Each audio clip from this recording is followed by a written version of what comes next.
নমস্কাৰ, মই সৌৰজ্যোতি বৰদলৈ, ঢেকিয়াল উচ্চতৰ মাধ্যমিক বিদ্যালয়ৰ জীৱবিজ্ঞান বিষয়ৰ শিক্ষয়িত্ৰী।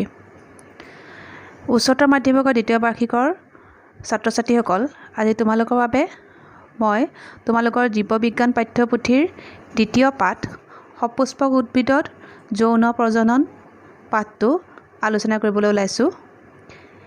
ইয়াৰ প্ৰথম অংশ মই আগৰ ভিডিঅ'ত ইতিমধ্যে আলোচনা কৰিছোঁ।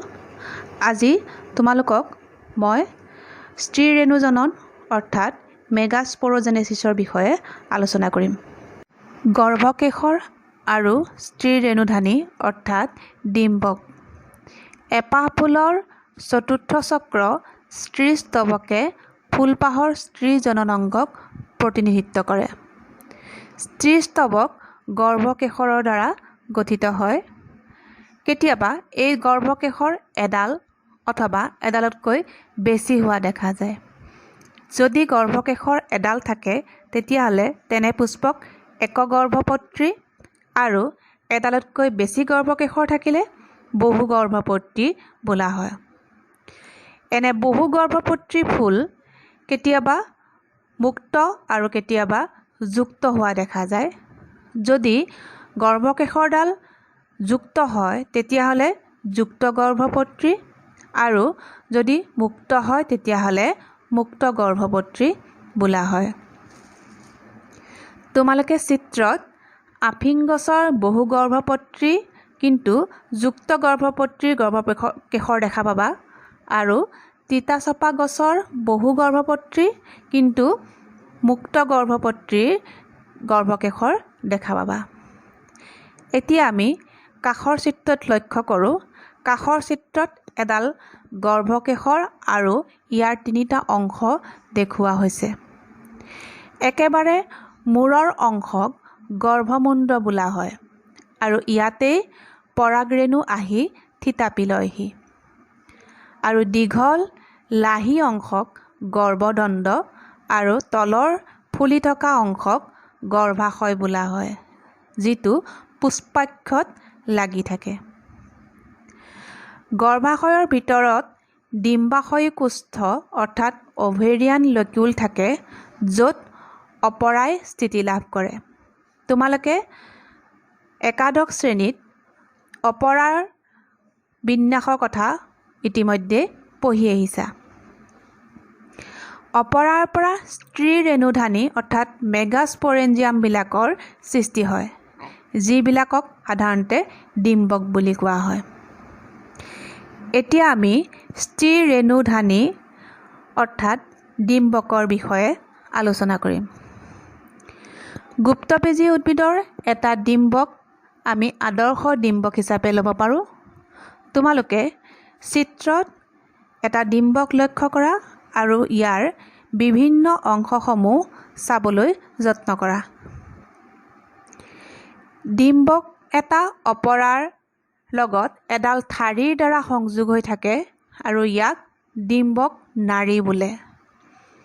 ডিম্বকৰ দেহাটোৰ লগত ডিম্বক নাড়ীৰ সংযোগস্থলক ডিম্বক নাভি বোলা হয়। প্ৰত্যেক ডিম্বকক আৱৰি এখন নাইবা দুখন ৰক্ষাকাৰী আৱৰণ থাকে, যাক ডিম্বকটক বা ইণ্টেগুমেণ্ট বোলা হয়। ডিম্বকটকখনে ডিম্বকৰ এটা অংশৰ বাহিৰে বাকী সকলো অংশকে আৱৰি থাকে। এই আৱৰি নথকা অংশক ডিম্বক ৰন্ধ্ৰ বা মাইক্ৰ'পাইল বোলা হয়। ডিম্বক ৰন্ধ্ৰৰ বিপৰীত অংশক ডিম্বক মূল বা চালাজা বোলে। ডিম্বকটকে আৱৰি ৰখা কোষ সমষ্টিক প্ৰদেশ বা নিউচেলাছ বোলা হয়।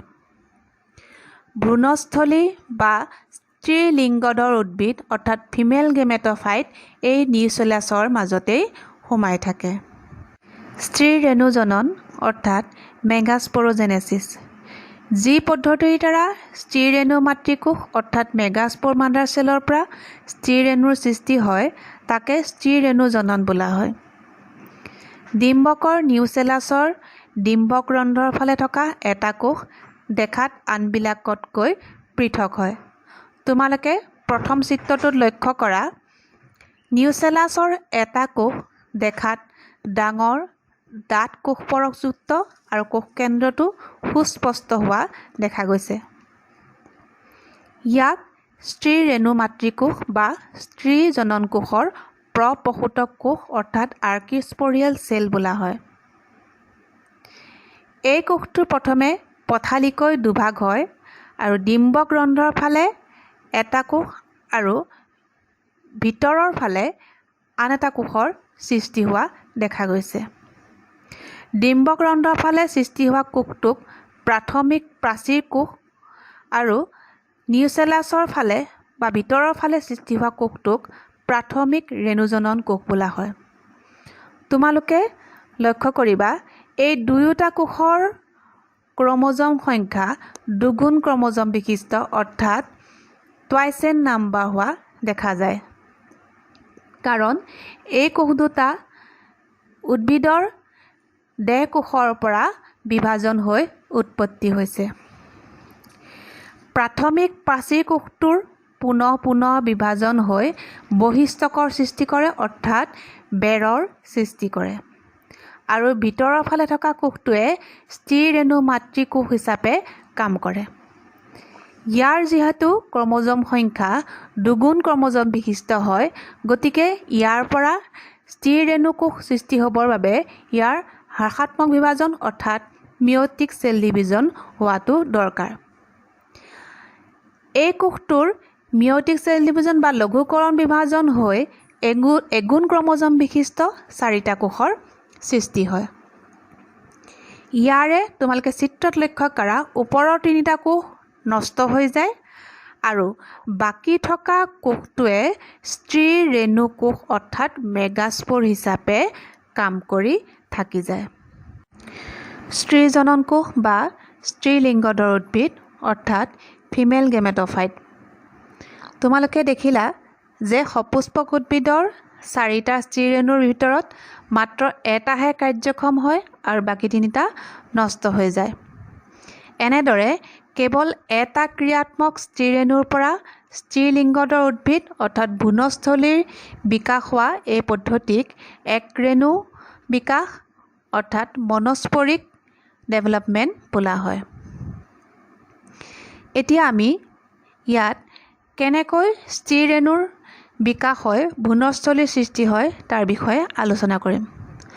তোমালোকে চিত্ৰত লক্ষ্য কৰা যে এটা স্ত্ৰী ৰেণুৰ কোষকেন্দ্ৰৰ দেহ কোষ বিভাজন বা মাইট'চিছ বিভাজনৰ ফলত দুটা কোষকেন্দ্ৰৰ সৃষ্টি হয় আৰু দুয়োটাই দুটা বিপৰীত মেৰুলৈ গতি কৰি দুই কোষযুক্ত ভ্ৰূণস্থলীৰ সৃষ্টি কৰে। ইয়াৰ পিছত পুনৰ দুটা মাইট'চিছ বিভাজনৰ ফলত ক্ৰমে 4 কোষকেন্দ্ৰ আৰু তাৰ পিছত 8 কোষকেন্দ্ৰযুক্ত ভ্ৰূণস্থলীৰ সৃষ্টি হয়। এই বিভাজনত কেৱল কোষকেন্দ্ৰৰহে বিভাজন হয়, কিন্তু কোষবেৰৰ সৃষ্টি হোৱা দেখা পোৱা নাযায়। তোমালোকে চিত্ৰত লক্ষ্য কৰা অকল কোষকেন্দ্ৰৰহে বিভাজন হৈছে, তাত কোনো কোষবেৰৰ সৃষ্টি হোৱা নাই। এতিয়া 8 কোষযুক্ত হোৱাৰ পিছত স্ত্ৰী লিংগৰ উদ্ভিদ বা ভ্ৰূণস্থলীত কোষবেৰবিলাকৰ সৃষ্টি হয়।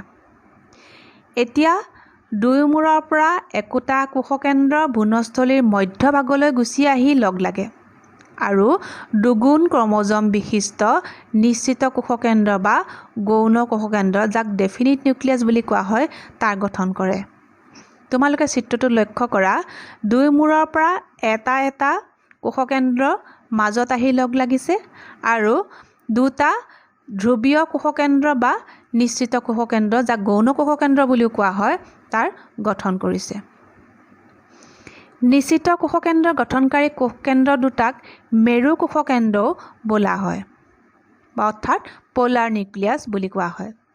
পিছলৈ নিশ্চিত কোষকেন্দ্ৰৰ চাৰিওফালে কোষবেৰ গঠন হয় আৰু তেতিয়া ইয়াক কেন্দ্ৰীয় কোষ বোলা হয়।